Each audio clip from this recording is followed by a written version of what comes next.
5 things to consider when choosing tests. My name's Sally Ann. I've been an SPLD assessor for over 25 years. Subscribe to my channel and be the best assessor that you can be.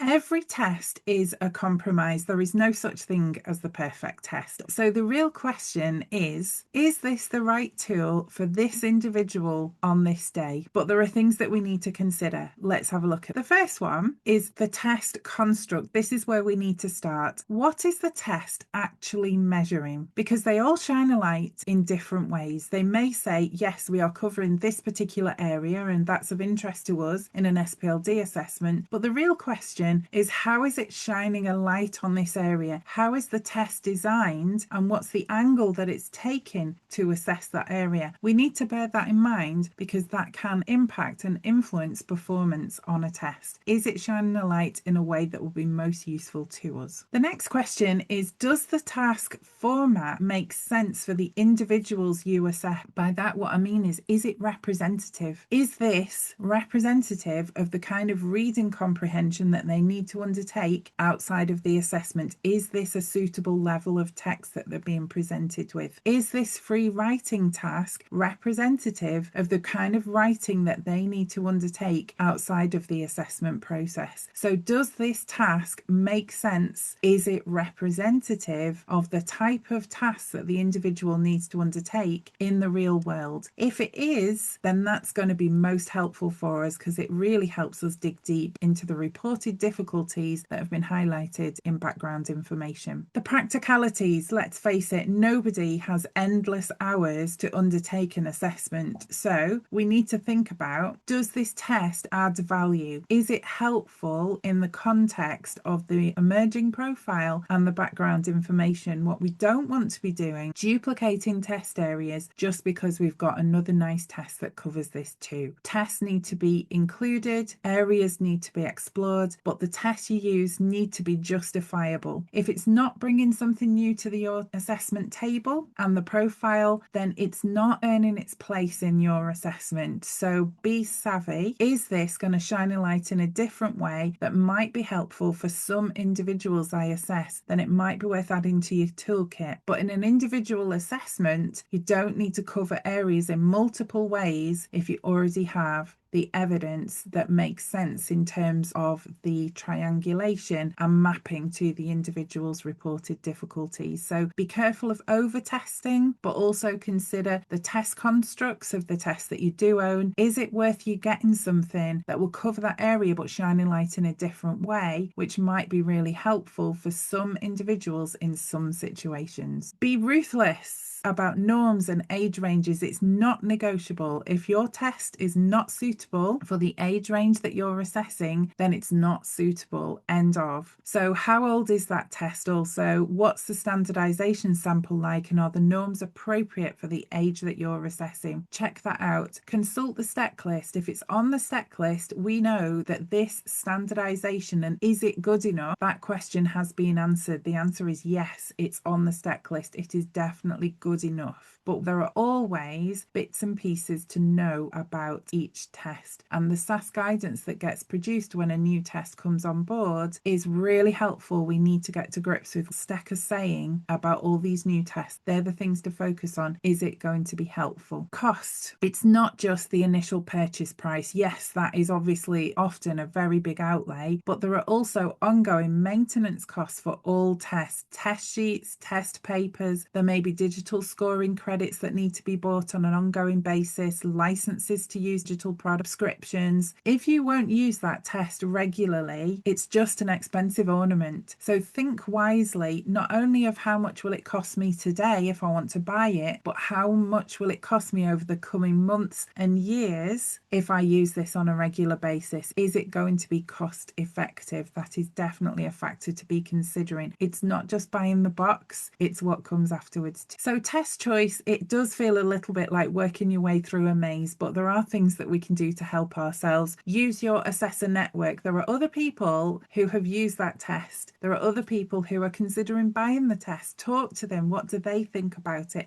How is it for them if they've actually used? Borrow insight from other people before you buy. There are also organisations which will allow you to borrow tests or have them on sale or return. Have a look into those. You can actually get hands-on with the test then, see what you think before you make that financial commitment. Read the SASC guidance document for new tests that come out. That will give you insight into how useful it may or may not be. And keep your toolkit under review, because guidance changes, expectations evolve, and you really don't want to be left behind and find as a shark that you're using tests that are out of date or not suitable for the purpose. And the worst time to find that out is an APC renewal. So keep yourself up to date, keep in touch with us at Praxis, and we'll make sure you know what you need to know when you need to know it. All about choosing tests wisely.